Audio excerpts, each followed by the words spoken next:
ऋषियों के बताए मार्ग पर राष्ट्रीय आर्य छात्र सभा कार्य करती है और उन्होंने गांव खेदड़ के आर्य कन्या उच्च विद्यालय में एक प्रतियोगिता का आयोजन किया गया। 212 लोगों ने पंजीकरण एक सप्ताह में सत्र के लिए किया, जिसमें से 127 लोगों ने आर्य पथ पर आगे बढ़ने की प्रतिज्ञा करते हुए अपना वेद पथ मार्ग अपने जीवन का मार्ग बनाया है। और बजरंग पूनिया जी के बाद के न जाने कितने पहलवान हमारे आर्य वीरेंद्र छारा जी के खाड़े से निकले हैं। और आर्य वीरेंद्र छारा जी राष्ट्रीय आर्य क्षत्रिय सभा के राष्ट्रीय अध्यक्ष भी हैं। राष्ट्रीय आर्य संरक्षण सभा, राष्ट्रीय आर्य निर्मात्री सभा का एक करनाल में कार्यकर्ता अधिवेशन संपन्न हुआ। आप सभी के मनोकामना पूरी करते हुए उसको एक लिपिबद्ध कर दिया गया है और एक आर्य समाज संचालक पुस्तिका के रूप में अनुमोदन हो चुका है।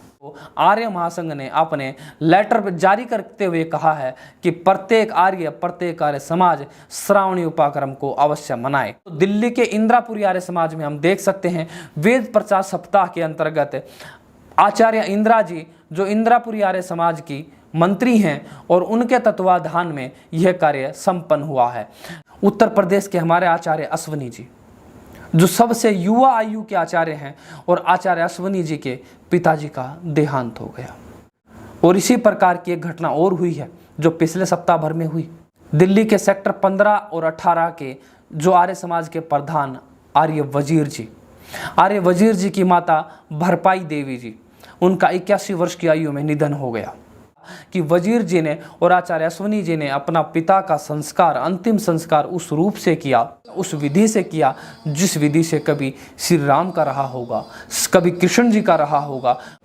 सभी को नमस्ते जी, मैं नीलार एक बार फिर से उपस्थित हूँ आप सभी के बीच आर्य जगत के समाचारों को लेकर।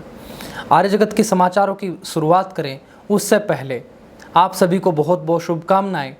आर्य योगी राज श्री कृष्ण चंद्र जी के जो बीते दिनों जन्मोत्सव हमने मनाया, उसके लिए प्रत्येक आर्य को, प्रत्येक आर्य परिवार को, प्रत्येक आर्य समाज के कार्यकर्ता को मेरी हार्दिक शुभकामनाएं।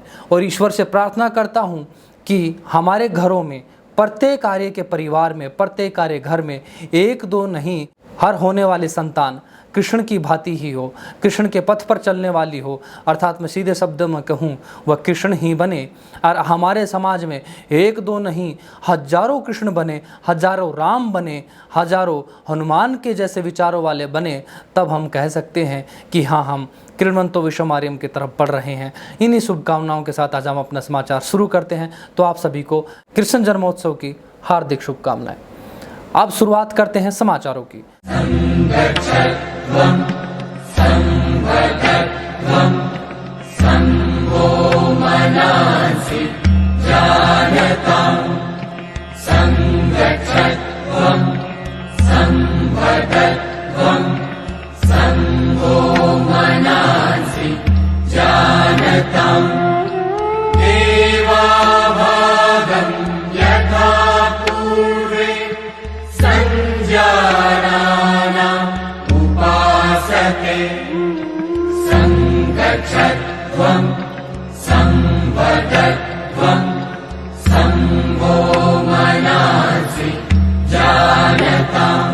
समाचारों की शुरुआत होते ही सबसे पहले हमारा कार्य शुरू होता है आर्य निर्मात्री सभा के कार्यों से।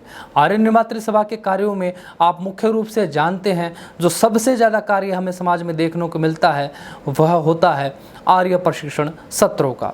आर्य प्रशिक्षण सत्रों में हम देश भर में, पूरे देश भर में लगभग हर प्रांत में आर्य प्रशिक्षण सत्रों का आयोजन करते हैं। और उन सत्रों में से जो पिछले सप्ताह में जो सत्र, आगामी सत्र थे वो पूर्ण हो गए हैं। उनमें कितनी संख्या आर्य बनी है, किस प्रकार की व्यवस्थाएं रही, वो सारी जानकारियां एक एक करके हम शुरू करते हैं। सबसे पहला सत्र हुआ 13-14 अगस्त को divine global academy Baghpat Uttar Pradesh में। इसमें आचार्य रहे आचार्य अशोक पाल जो आर्य महासंघ के प्रवक्ता हैं। और इस सत्र में 63 लोगों ने यज्ञोपवीत धारण करके सिद्धांतों को जानकर आर्य पथ पर चलने के लिए प्रतिज्ञा करी। अगला सत्र हुआ कृष्णा बीएड कॉलेज अटेला दादरी हरियाणा में। इसमें आचार्य रहे आचार्य दयानंद जी और 19 लोगों ने यज्ञोपवीत धारण करके आर्य पथ पर चलने की प्रतिज्ञा करी।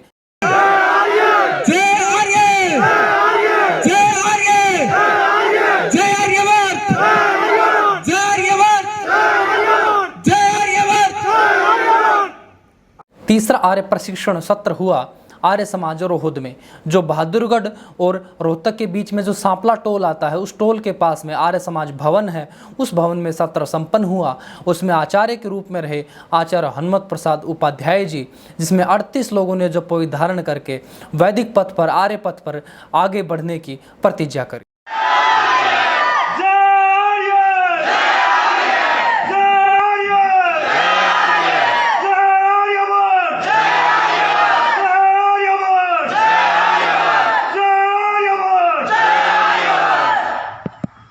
चौथा जो सत्र हुआ वो आर्य प्रशिक्षण सत्र ना होके आर्य प्रशिक्षण सत्र रहा, जो कि गुरुकुल टटेसर दिल्ली जोंती में संपन्न हुआ। इसमें आचार्य रहे आचार्य इंदिरा जी और 19 आर्याओं ने, 19 महिलाओं ने यज्ञोपवीत धारण करके वेद पथ पर आगे बढ़ने के लिए प्रतिज्ञा करी। और ये वो महिलाएं हैं जिनके घरों में से उनको अनुमति मिली, और निश्चित तौर पर जानो वो परम सौभाग्यशाली हैं वो लोग, वह उनके परिवारों के पुरुष जो अपनी महिलाओं को इस कार्य के लिए अनुमति देते हैं। और निश्चित जानो उन महिलाओं ने जिन्होंने इस विद्या को लिया है, वह उनकी आने वाली पीढ़ियों तक का उद्धार करने के लिए विद्या उन्होंने जो सीखी है वह उस कार्य में जुट जाएंगी। इसी शुभकामनाओं के साथ इस सप्ताह का प्रथम महिला सत्र संपन्न हुआ दिल्ली गुरुकुल टटेसर जोंती में। 13-14 अगस्त को ही एक और महिला सत्र संपन्न हुआ राजकीय कन्या वरिष्ठ माध्यमिक विद्यालय घोगड़िया जींद हरियाणा में। इसमें आचार्य सुशीला जी आचार्य की भूमिका में रही, और आचार्य सुशीला जी के सानिध्य में 25 महिलाओं ने यज्ञोपवीत धारण करके दोबारा से उन सिद्धांतों पर चलने की प्रतिज्ञा करी जिन सिद्धांतों पर चलकर कभी रानी लक्ष्मीबाई इस राष्ट्र के लिए लड़ी, कभी देवी गार्गी हुई, उन सिद्धांतों पर चलने की प्रतिज्ञा करी। 13-14 अगस्त को ही एक पुरुष सत्र संपन्न हुआ शहीद Bhagat Singh senior secondary school Mataur Kaithal Haryana में। इसमें आचार्य कुलबीर जी आचार्य की भूमिका में रहे और 45 लोगों ने यज्ञोपवीत धारण करके वेद पथ पर चलने के लिए प्रतिज्ञा करी। अगला आर्य प्रशिक्षण सत्र आज ही संपन्न हुआ है फाजिलपुर गुरुग्राम बादली में। इसमें आचार्य सुशीला जी आचार्य मोनिका जी आचार्य के रूप में रही और 30 महिलाओं ने वेद पथ पर चलने की प्रतिज्ञा करी। और आज ही एक सत्र और संपन्न हुआ रोहतक के कलानौर शहर में। इस शहर में आचार्य वेद प्रकाश जी आचार्य के रूप में रहे और 25 लोगों ने जो पवित्र धारण करके वेद पथ पर चलने के लिए प्रतिज्ञा करी। अगर कुल मिलाकर देखा जाए इन 15 दिनों में जो आर्य निर्मात्री सभा द्वारा आर्यों को बनाया गया, सिद्धांतों को जनाया गया, दोबारा से हिंदुओं को वेद पाठी बनाया गया, उनको यज्ञोपवीत धारण करके दोबारा से वेद पथ पर चलने के लिए उनके आगे बढ़ाने के लिए प्रयास किया गया, उनकी कुल संख्या रही 264। अगर पिछले माह का कुल आंकड़ा बताया जाए तो पिछले माह में 455 आर्याओं ने यज्ञोपवीत धारण करके 2 दिन का पूरा सत्र करके आर्य सिद्धांतों पर चलने की प्रतिज्ञा करी।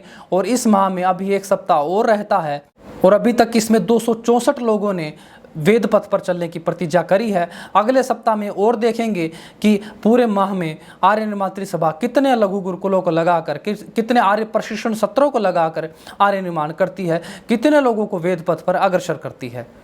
अब बात करते हैं आगामी सत्रों की। आगामी सत्रों की बात करें तो 10 और 11 सितंबर को एक आयानगर गुरुग्राम में पुरुष सत्र होने वाला है। इसमें आप अपना पंजीकरण करा सकते हैं। पंजीकरण बिल्कुल निःशुल्क है।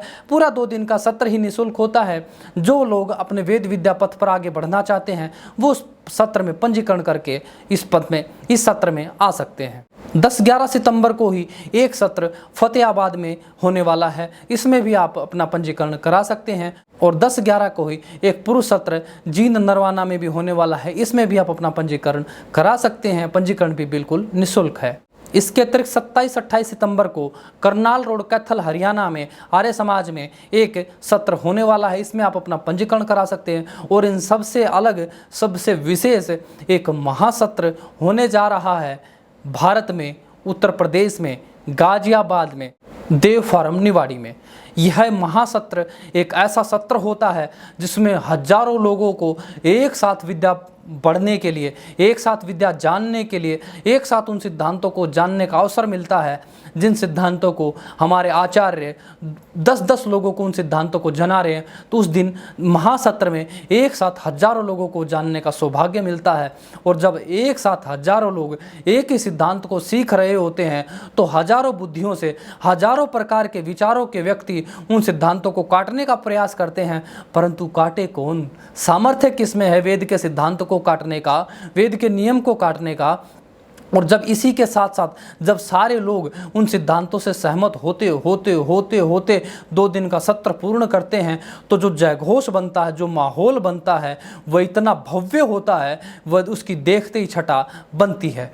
और इस महासत्र को आयोजित करने के लिए महापुरुषार्थ कर रहे हैं आर्य कृष्ण जी निवाड़ी जी, आर्य धनुष्मान जी, आर्य राजेंद्र जी, और उत्तर प्रदेश का वह छोटे से छोटा, वरिष्ठ से वरिष्ठ, बुजुर्ग से बुजुर्ग कार्यकर्ता जो जानता है इस आर्य विद्या का महत्व, जो जानता है इन सिद्धांतों का महत्व, जो जानता है अपने राष्ट्र के गौरव मूल्य, तो उन्हीं को दोबारा स्थापित करने के लिए उत्तर प्रदेश का क्या महिला, क्या पुरुष, क्या बच्चा, क्या बुजुर्ग, सभी के सभी लगे हुए हैं। गांव गांव, गली गली, मोहल्ला मोहल्ला, घर घर, व्यक्ति व्यक्ति से संपर्क करने के लिए हम सभी लोग, जो लोग अपने निकट के क्षेत्रों में हैं या जिसके संपर्क, जिनका कोई जानकारी, कोई परिचय, रिश्तेदार, यारा प्यारा कोई भी व्यक्ति उत्तर प्रदेश में रहता है, उत्तर प्रदेश के गाजियाबाद के क्षेत्र के आसपास में रहता है, तो मैं आप सभी से निवेदन करता हूं, भरपूर सहयोग कीजिए।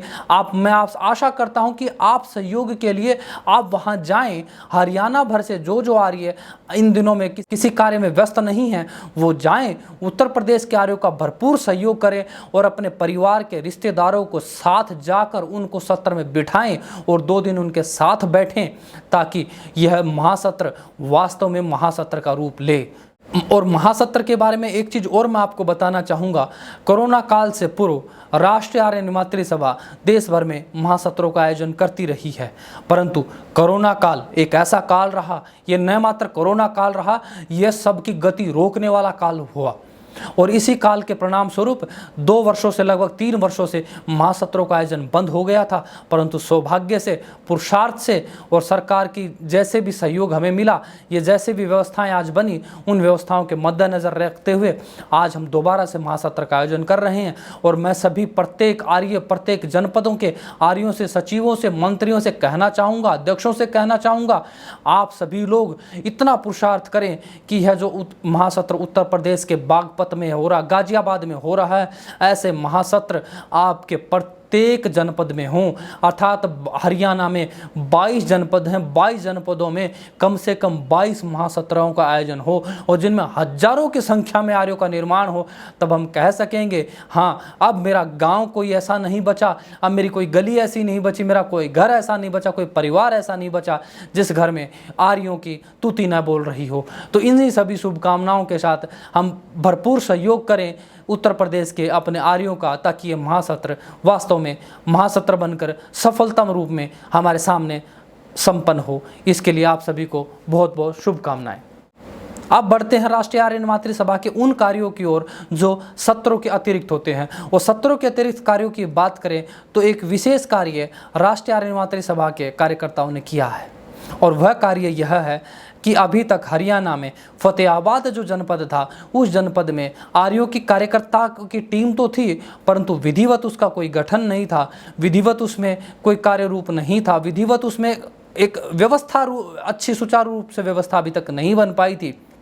परंतु हमें विशेष सहयोग देना चाहेंगे, विशेष सहयोग देना भी चाहिए आर्य दीपक जी का, जो राष्ट्रीय आर्य निमात्री सभा के विशेष सचिव हैं। उनकी अध्यक्षता में एक विशेष बैठक का आयोजन फतेहाबाद में किया और फतेहाबाद की इस बैठक में निर्णय हुआ कि हाँ, अब हम विधिवत कार्य करेंगे और पूरा संगठन फतेहाबाद का सहयोग करने के लिए तत्पर रहेगा।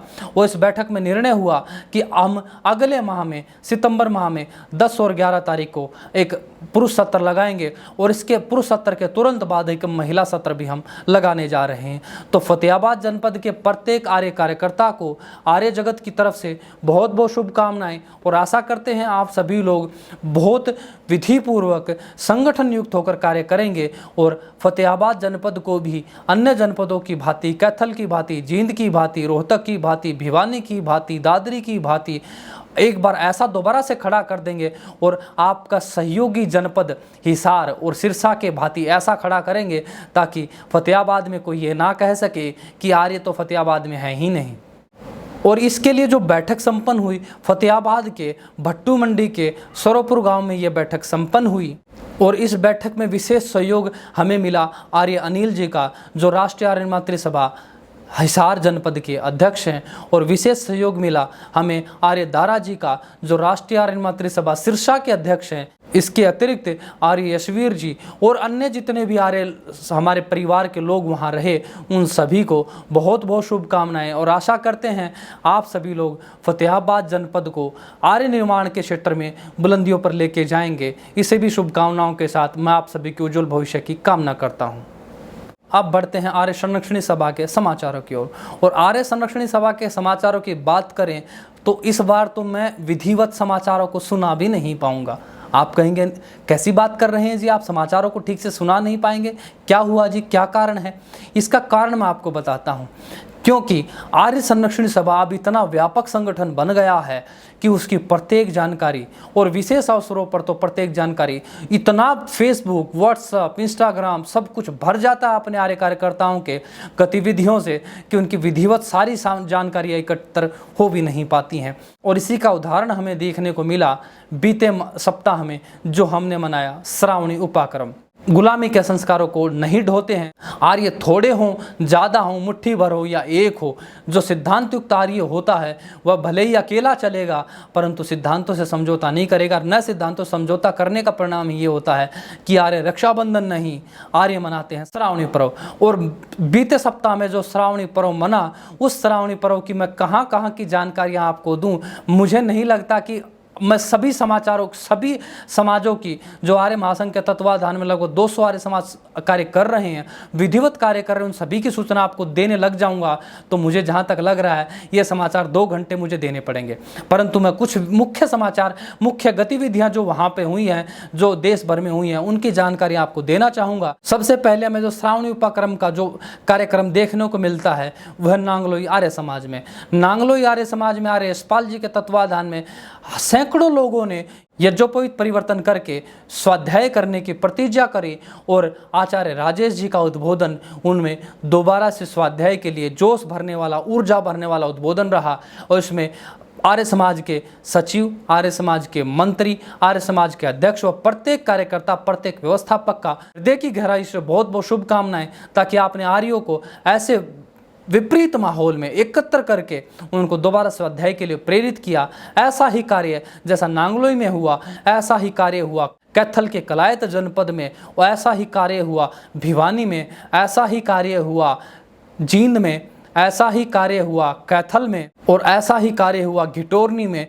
और इनके अतिरिक्त जिन आर्य समाजों के नाम मैं अभी समाचारों में नहीं ले सकता, उसके लिए मैं अपने प्रत्येक आर्य से क्षमा चाहता हूं। परंतु निश्चित जानो, आपका नाम ना लेकर भी मैं आप सभी के बारे में ही ये बात कर रहा हूं, और आपको बहुत शुभकामनाएं कि आपने ऐसे माहौल में श्रावणी उपक्रम मनाया जिस माहौल में रक्षाबंधन का बोलबाला बहुत तेज़ी से बढ़ रहा है। तो ऐसे प्रत्येक आर्य को बहुत बहुत धन्यवाद, बहुत बहुत साधुवाद।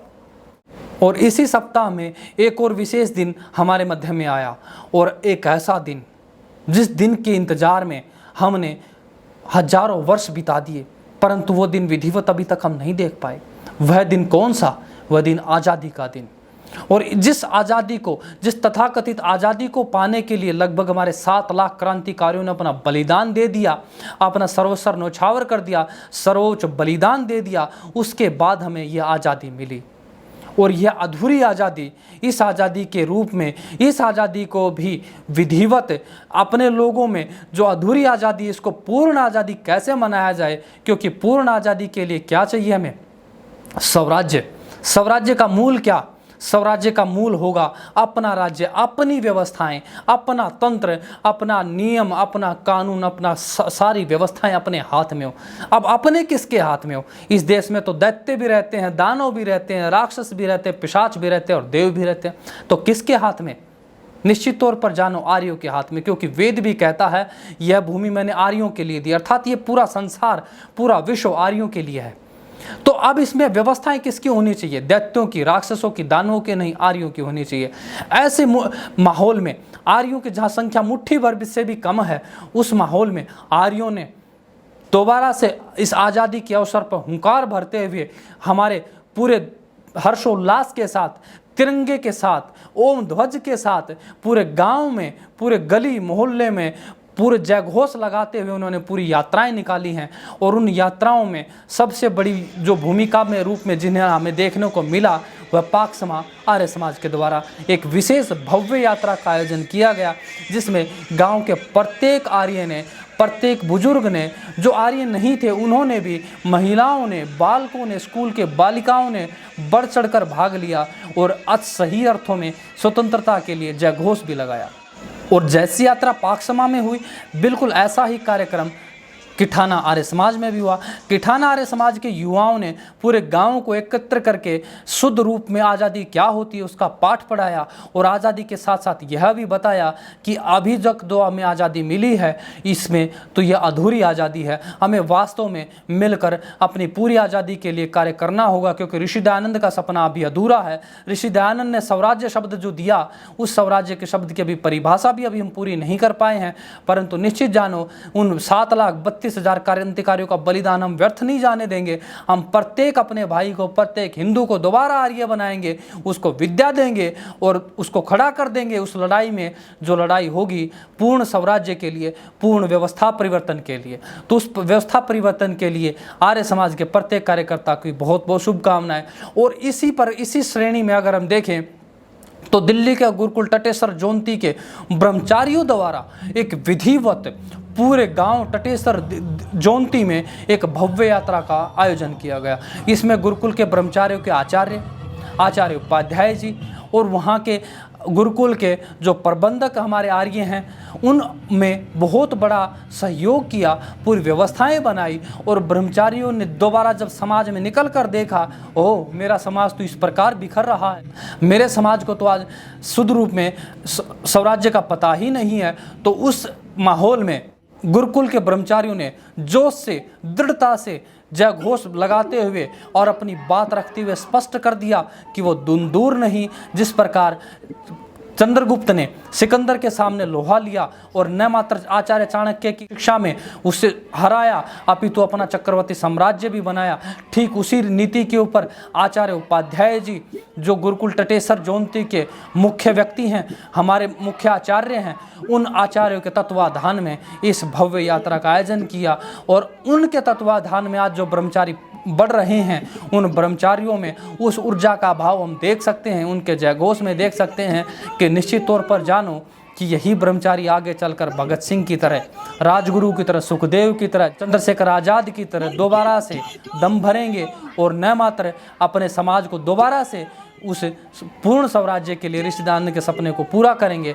तो प्रत्येक आर्य को जिन्होंने ऐसी यात्राएं समाज में निकाली, जिनकी सूचनाएं मेरे तक नहीं आ पाई, आर्य जगत तक नहीं आ पाई, उन सभी को बहुत बहुत शुभकामनाएं। और मैं आप सभी से आशा करता हूं कि आप सभी लोग एक दिन स्वराज्य जरूर देखेंगे।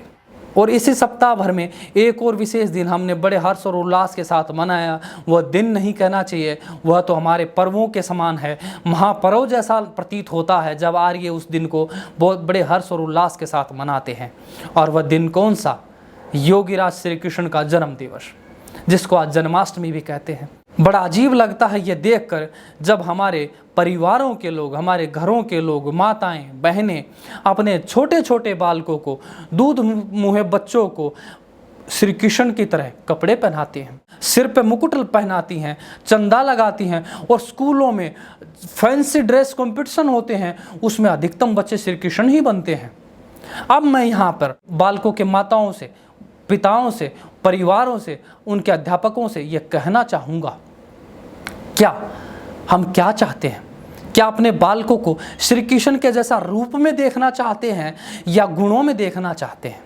तो कोई भी अध्यापक, कोई भी माता पिता नहीं कहेगा कि मैं अपने बालक को रंग रूप की भांति श्री कृष्ण को देखना चाहूँगा, क्योंकि कोई नहीं देखना चाहेगा। श्री कृष्ण सुंदर नहीं थे, वह तो सांवले थे, वह तो अगर सांवला सिद्ध रूप में कह दूँ तो काले थे, परंतु कौन अपने माँ बाप अपने बच्चों को काला देखना चाहता? कोई नहीं देखना चाहता। परंतु सब कैसा चाहते हैं? श्री कृष्ण की तरह वीर चाहते हैं, पराक्रमी चाहते हैं। परंतु दुर्भाग्य देखिए, विडंबना देखिए, आज जो हमारे कृष्ण के वंशज, हम सब लोग, हमारे परिवार, ये देश का प्रत्येक चंद्रवंशी जो श्री कृष्ण का वंशज, वह जानता ही नहीं श्री कृष्ण कौन। श्री कृष्ण के नाम पर एक छोटा बालक, उसी के पड़ोस की एक छोटी बालिका, जो उसको कृष्ण और राधा के रूप में तैयार कर दिया जाता है। 2 स्कूल में पढ़ने वाले 10वीं के छात्र छात्राओं को कृष्ण और राधा के रूप में तैयार कर दिया जाता है। परंतु मैं उनके अध्यापकों से कहना चाहूँगा, माता पिताओं से कहना चाहूँगा, अरे आप हमें इतिहास में श्री कृष्ण और राधा का एक प्रसंग तो दिखाएं। यह राधा शब्द इतिहास में कहीं पर भी नहीं है। जब से श्री कृष्ण का जन्म नहीं हुआ था उससे पहले और श्री कृष्ण के 153 वर्ष की आयु में मरने तक पूरा राधा शब्द में कहीं देखने को नहीं मिलता। तो ये राधा का ड्रामा क्या? ये कौन है राधा? जानते नहीं। परंतु श्री कृष्ण और राधा के नाम पर जन्माष्टमी पर बड़े हजारों लाखों करोड़ों रुपए खर्च करके मंदिरों में, पार्कों में, स्टेडियमों में बड़े धूमधाम से वह अश्लीलता से भरा हुआ कार्यक्रम किया जाता है। और उन अश्लील फूहड़ गानों पर हमें मर्यादा पुरुषोत्तम की भांति जीवन जीने वाले, श्री राम की भांति जीवन जीने वाले योगी राज श्री कृष्ण को बदनाम किया जाता है। 1008 रानियों वाला कहा जाता है, माखन चोर बताया जाता है, छलिया कहा जाता है और न जाने क्या क्या उस योगी राज के ऊपर लालछन लगाए जाते हैं। परंतु आर्य जानते हैं, सिद्धांतों को जानते हैं, मानते हैं और अपने इतिहास को ठीक ठीक जानते हैं। और इसीलिए आर्य लोग जन्माष्टमी नहीं, योगीराज श्री कृष्ण का जन्मोत्सव मनाते हैं। हाँ, निश्चित तौर पर वह अष्टमी के दिन पैदा हुए, परंतु शुद्ध रूप में देखा जाए तो योगीराज श्री कृष्ण का जन्मोत्सव कहना ज़्यादा श्रेष्ठ रहेगा। और इसीलिए गंगा हेड़ी आर्य समाज में डॉक्टर आचार्य सुशीला जी के सानिध्य में एक पूरे आर्य समाज के सभी लोगों के द्वारा पूरे गांव के एक साथ बिठाकर श्री कृष्ण की कथा का प्रवचन किया गया।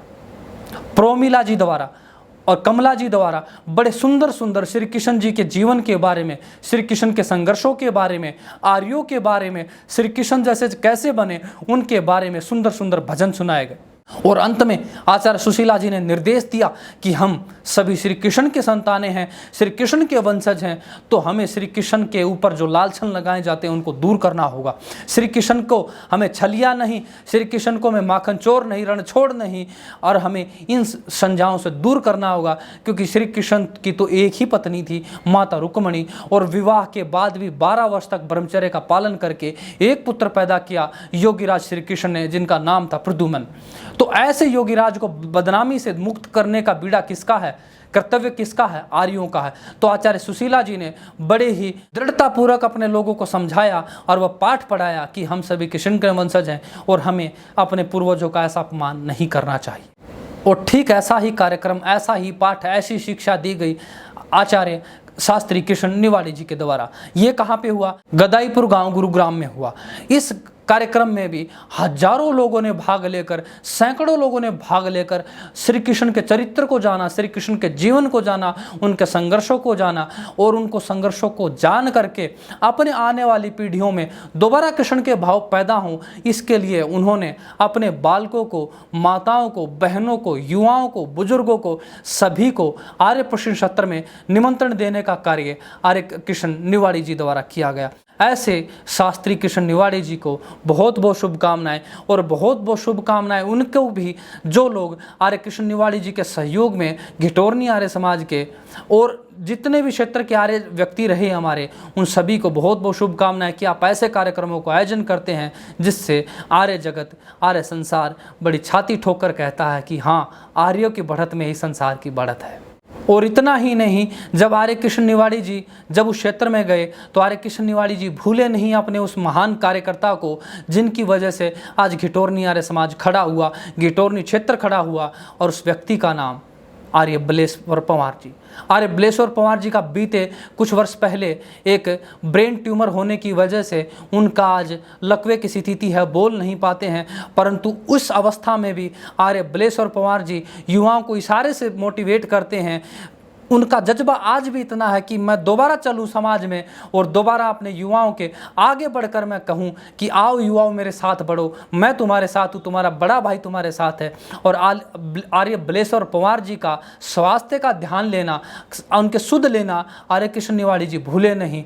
और हम सभी लोग कामना करते हैं आर्य बलेश्वर पंवार जी अभी शारीरिक रूप से जल्दी स्वस्थ हों और वो जल्दी बोल पाएँ और दोबारा से आर्य बलेश्वर पंवार जी एक राजनीतिक व्यक्ति हैं, दोबारा से एक शुद्ध राजनीति की दिशा आज आर्यों को दें, जिसकी आज उनको समाज को बहुत परम आवश्यकता है। तो हम ईश्वर से कामना करते हैं, हे परमपिता परमेश्वर, बलेश्वर जी का स्वास्थ्य तुरंत प्रभाव से ठीक कीजिए।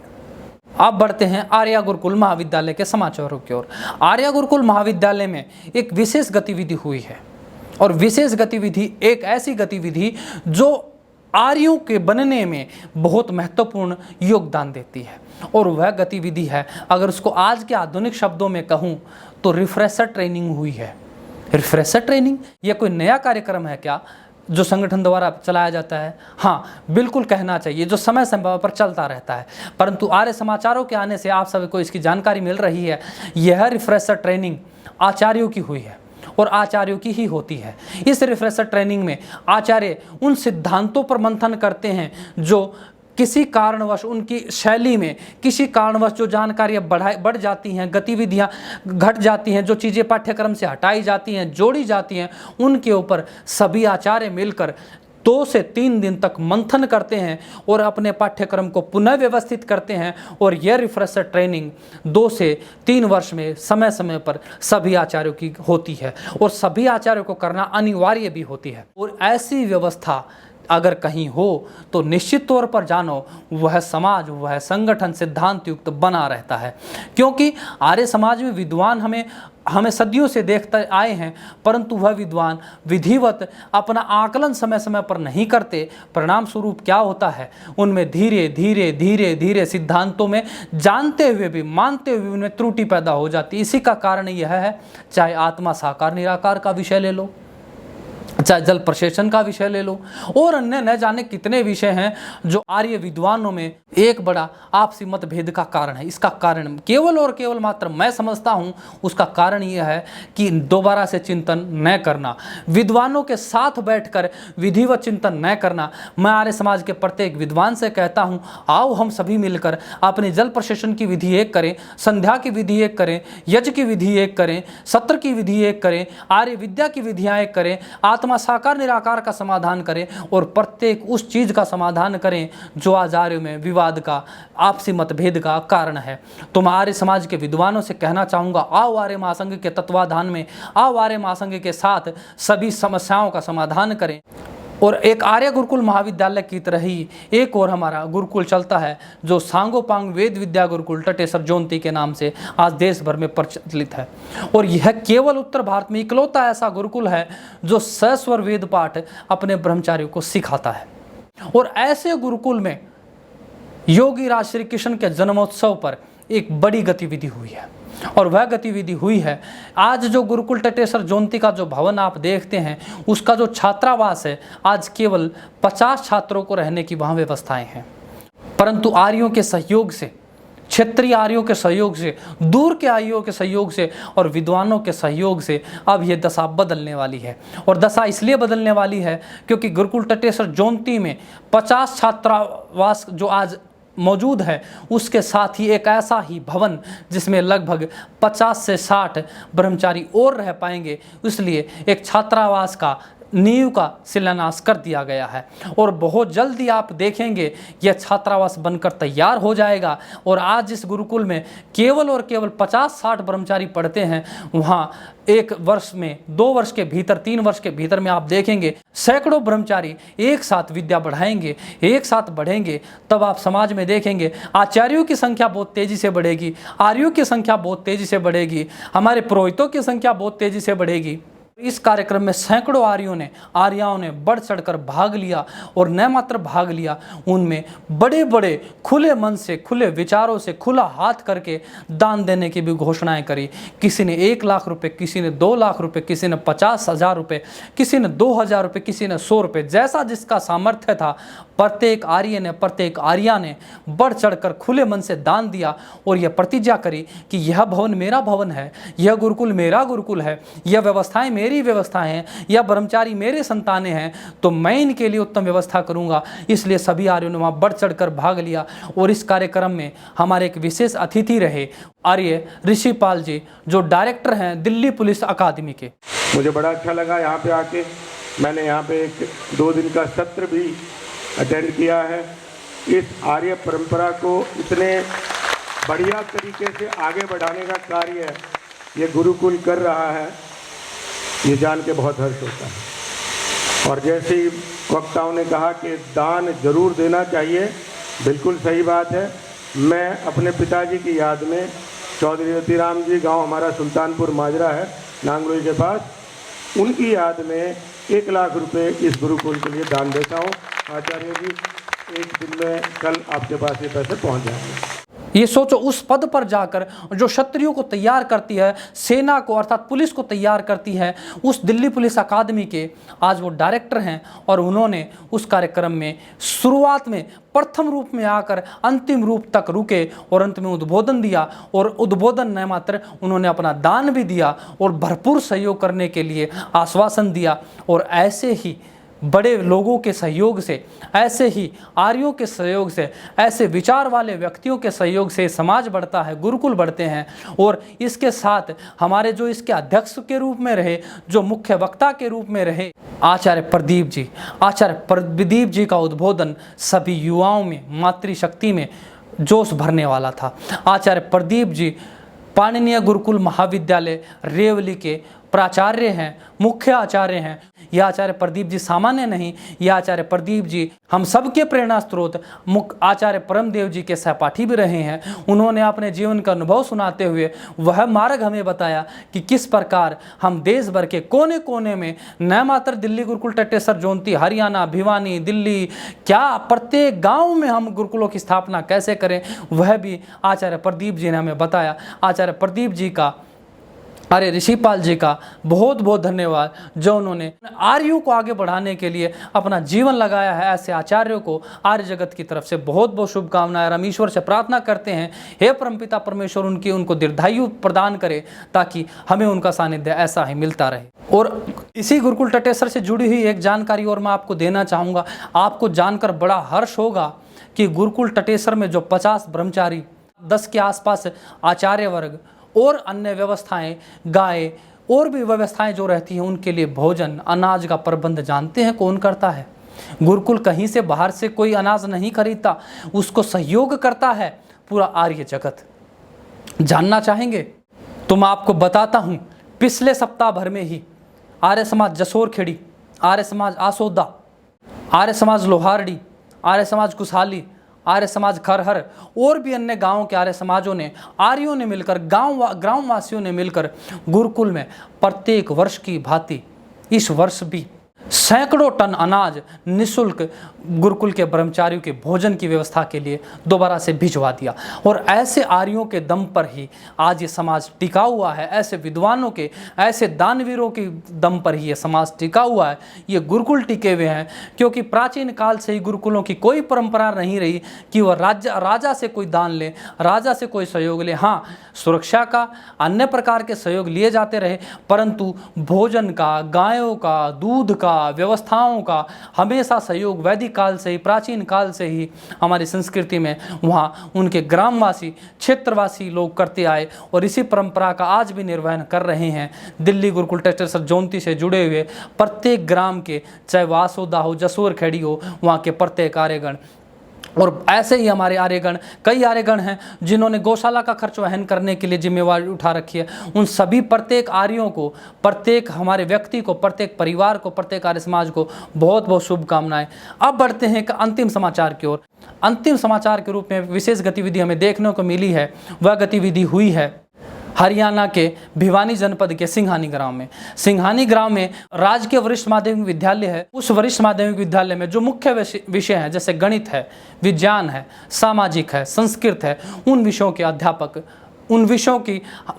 हटा दिए गए हैं। उन विषयों को ख़त्म करने की मुहिम वहाँ पर चलाई जा रही है। ये न जाने किस प्रकार की मुहिम है, परंतु निश्चित जानो जहाँ आर्य होते हैं वहाँ ऐसी गतिविधि एकदम से संपन्न नहीं हो पाती है, क्योंकि आर्यों की पैनी नज़र समाज में फैली अवस्थाओं के ऊपर रहती है। और आर्य समाज सिंघानी के कार्यकर्ताओं के द्वारा, जिसमें आर्य सतपाल जी, आर्य नरेश जी, आर्य विनोद जी और हमारे अन्य आर्यों के द्वारा उस पर पैनी नज़र बनाते हुए एक पूरा ज्ञापन वहाँ के प्रशासन को दिया, पूरे गांव को एकत्र करके योजना बनाई, या तो इस व्यवस्था को रोक दो यहीं कहीं, अन्यथा यह गांव के लिए ठीक नहीं होगा। और सभी आर्यों ने एकजुट होकर इस बात के लिए मुहिम चलाई है कि जल्दी से जल्दी हम ऐसा जो हो रहा है इस योजना को बंद कराएंगे। और ऐसे ही आर्य का प्रभाव समाज में हम बार बार देखते रहते हैं। और आर्य समाज सिंघानी की ओर से जो कार्यक्रम किया जा रहा है, जो ये पुरुषार्थ किया जा रहा है, हम सभी कामना करते हैं आर्य सिंघानी इस काम में सफल हो। अन्य जनपदों का सहयोग ले, भिवानी का ले, दादरी का ले, जहाँ कहीं से भी सहयोग ले, प्रत्येक जनपद कार्य आपके सहयोग के लिए तैयार है। तो ये थे आज के मुख्य समाचार। और आज के मुख्य समाचारों में आप सभी ने जो धैर्य से सुना, उस सभी के लिए बहुत बहुत धन्यवाद। आप सभी को नमस्ते। गुण अपनी हमेशा गलतियां देखा करो, सबके गुण अपनी हमेशा गलतियां देखा करो।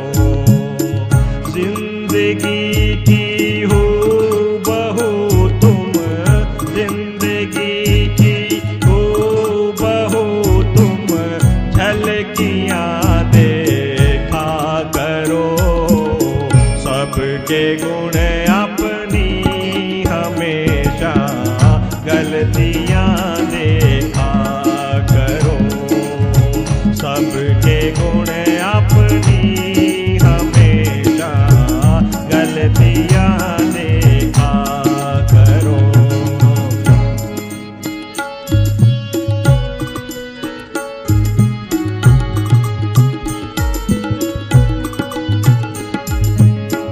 हसरते महलों की गर तुम को सताए आन कर, हसरते महलों की गर तुम को सताए आन कर, कुछ गरीबों की भी जाकर, कुछ गरीबों की भी जाकर बस्तियां देखा करो, सबके गुण अपनी हमेशा गलतियां देखा करो, सबके गुण अपनी हमेशा गलतियां देखा करो।